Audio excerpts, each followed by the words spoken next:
अल्हम्दुलिल्लाह वहदहु वस्सलातु वस्सलामु अला मन ला नबिय्य बअदा अम्मा बअदु फ़अऊज़ु बिल्लाहि मिनश शैतानिर रजीम बिस्मिल्लाहिर रहमानिर रहीम वमा अस्वाबकुम मिन मुसीबतिन फबिमा कसबत ऐदीकुम वयाफु अन कसीर वक़ाल रसूलुल्लाह सल्लल्लाहु अलैहि वसल्लम अनिन नवासिति समानिन क़ाल सअल्तु रसूलल्लाह सल्लल्लाहु अलैहि वसल्लम अनिल बिर्रि वल इस्म फ़क़ाल रसूलुल्लाह सल्लल्लाहु अलैहि वसल्लम अल बिर्रु हुस्नुल खुलुक़ वल इस्मु मा हाक फी सद्रिक व करिहत अन यत्तलिअ अलैहिन नास औ कमा क़ाल रसूलुल्लाह सल्लल्लाहु अलैहि वसल्लम।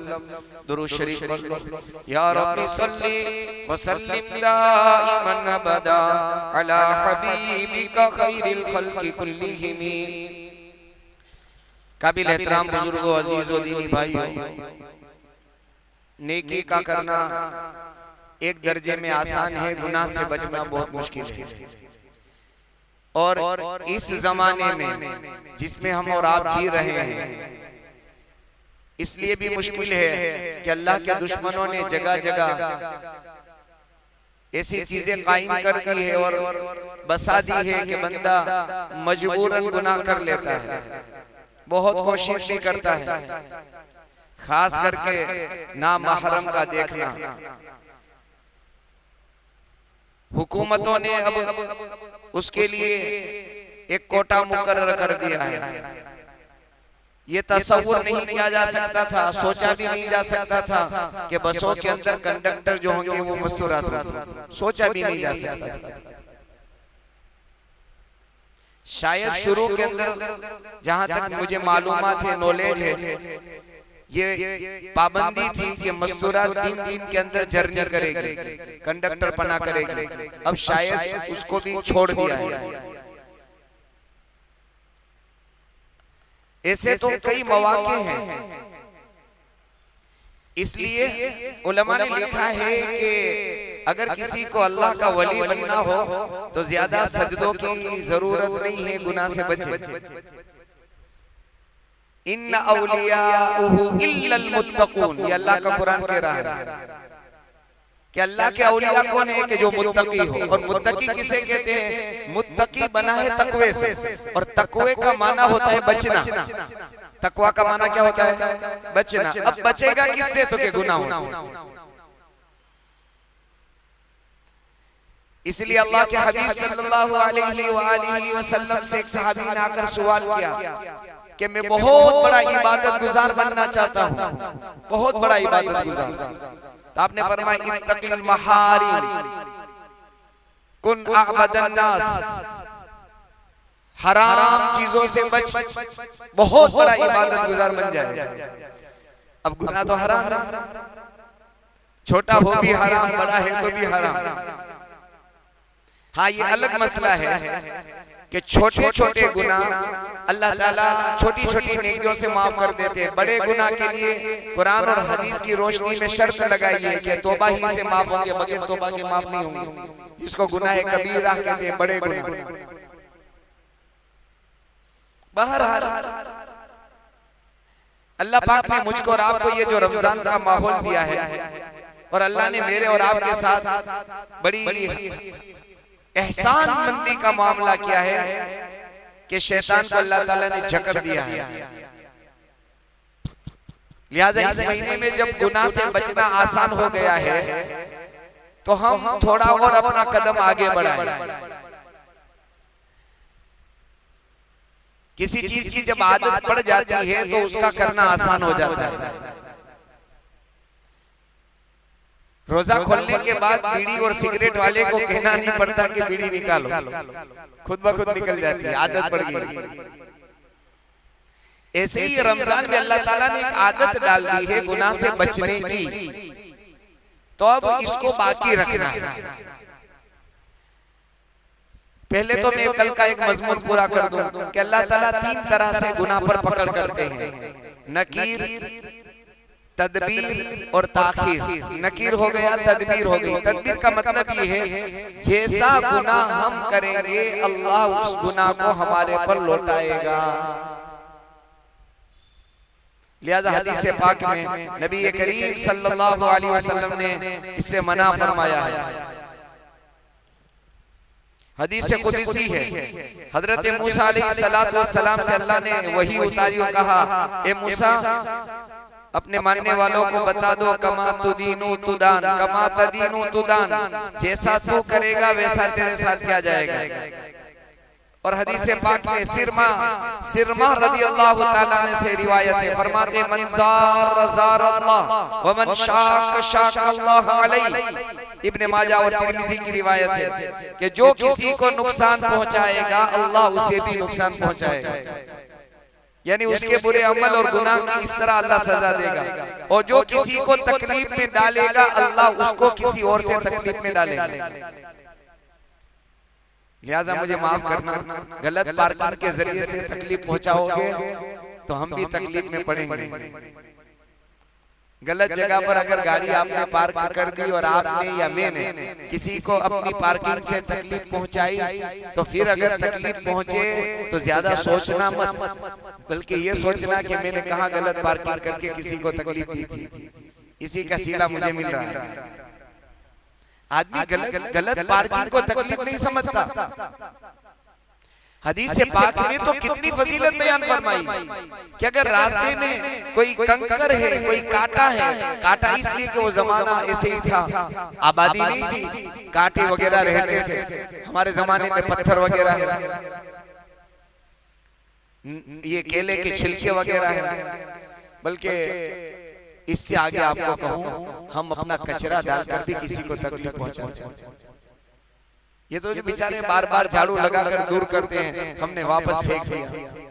इसलिए हमारे यहाँ कभी ये वाज तकरीर का मौका होता है और कभी आइसक्रीम वगैरह होती है तो खास हम ऐलान करते हैं, अल्लाह के लिए अपने अमल से किसी को तकलीफ भी मत देना और अपने अमल से गलत इंप्रेशन भी मत डालना।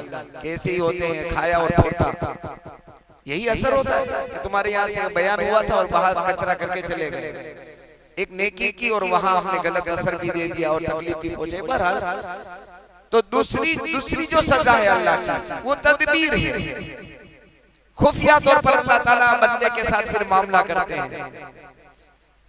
एक बात और ज़हन में रखना, अगर हम किसी के बारे में चुपके चोरी छुपे प्लानिंग बना रहे हैं तो ये मत सोचना कि किसी को पता नहीं है,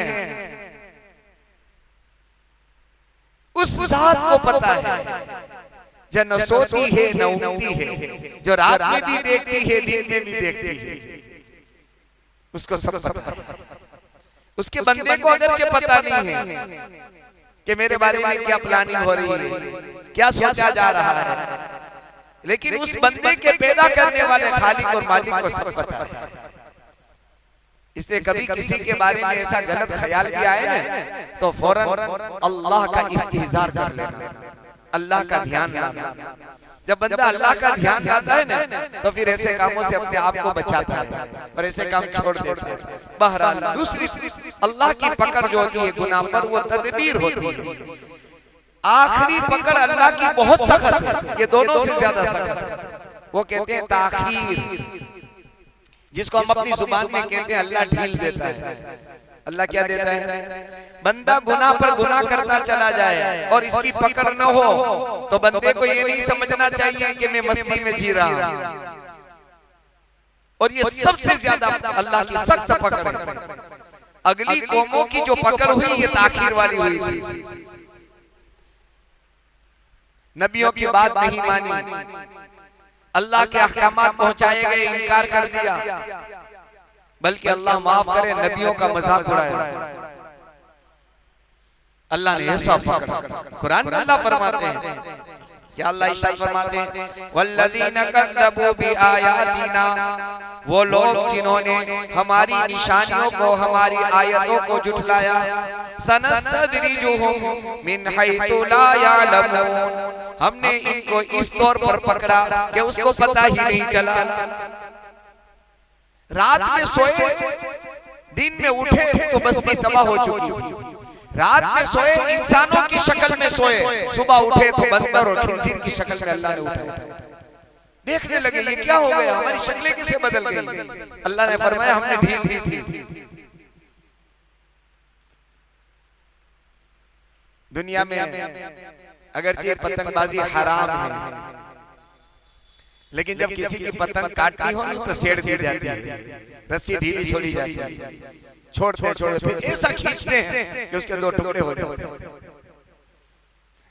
अल्लाह की पकड़, अल्लाह पूरी उम्मत की हिफाजत फरमाए। अल्लाह की पकड़, फिरौन जैसा बच नहीं सका, कारून जैसा बच नहीं सका, अबू जहल और अबू लहब जैसे बच नहीं सके। खजानों के मालिक और तख्त और ताज और लश्करों के मालिक, जिनके इशारे पर बस्तियां तबाह हो बर्बाद हो जाया करती थी, उलट पुलट हो जाती थी, वो अल्लाह की पकड़ से नहीं बच सकते। नमरूद जैसा इंसान अल्लाह की पकड़ से नहीं बच सकता। हमारा शुमा की क्या हैसियत। लिहाजा इसलिए हदीस पाक में अल्लाह के नबी अलैहिस्सलातु वस्सलाम फरमाते हैं, अबू हुरैरा की रिवायत है, ला तग़बितन फाजिरन बिनिअमतिन फइन्नक ला तदरी मा हुवा लाकिन बाद मौतिही। फरमाते हैं अबू हुरैरा, किसी फाजिर फासिक गुनहगार की नेमतों को देखकर कभी रश्क मत करना, राल मत टपकाना, इसलिए कि उसे पता नहीं है कि मरने के बाद उसका क्या हाल होने वाला है। इसलिए बाद मर्तबा मुझको और आपको भी शैतान धोखा देता है, इतना गुनहगार है और इतना मस्ती में जी रहा है। और बहुत सारे लोग कहते भी हैं कि न एक वक्त की नमाज नहीं पढ़ता, लोगों को सताता है, लोगों का माल लूटता है, क्या क्या करता है, और कैसा 5 स्टार होटलों में रहना और अच्छी से अच्छी गाड़ी इस्तेमाल करना, उसको देखकर लोग यानी राल टपकाते हैं। अल्लाह के नबी ने फरमाया, ला तग़बितना, ए अबू हुरैरा रश्क मत करना, राल मत टपकाना, अल्लाह की पकड़ आएगी तो आंख फटी की फटी रह जाएगी, इसका दिमाग काम नहीं करेगा कि कहां से मैं फंस गया। बहरहाल एक तो बात ये है कि ये 3 तरह की अल्लाह की पकड़ है। लिहाजा कभी भी किसी को, हम में से या किसी ईमान वाले को किसी वक्त भी जानी या माली कोई भी आजमाइश, इम्तिहान या मुसीबत हमारे ऊपर आए, फौरन हम जाहिरी असबाब की तरफ नजर दौड़ाने के बजाय अपनी जिंदगी का जायजा लेना, अपनी जिंदगी का सर्वे करना कि सुबह से शाम तक कौन सी मेरी ऐसी खता हो गई है जिसकी वजह से अल्लाह ने मुझे ये आजमाइश में मुब्तला किया है। इससे 2 फायदे होंगे। पहला फायदा यह होगा कि हमको गुनाह से तौबा की तौफीक मिलेगी, वरना हम खुश फहमी में अच्छे ख्याल में जिएंगे कि मैं तो नमाज नहीं पढ़ता हूँ, मैं नमाज जरूर पढ़ता हूँ, लेकिन कहीं मेरे कारोबार में मेरे कस्टमर के साथ कहीं मेरा गलत मामला तो नहीं हो चुका। मैं नमाज तो जरूर पढ़ता हूँ, कहीं मैंने मेरे माँ बाप को या भाई बहनों को तकलीफ तो नहीं पहुंचाई। मैं नमाज तो जरूर पढ़ता हूँ, कहीं मेरे किसी अमल से मेरे पड़ोस वालों को तकलीफ तो नहीं हुई। तो एक तो ये फायदा होगा।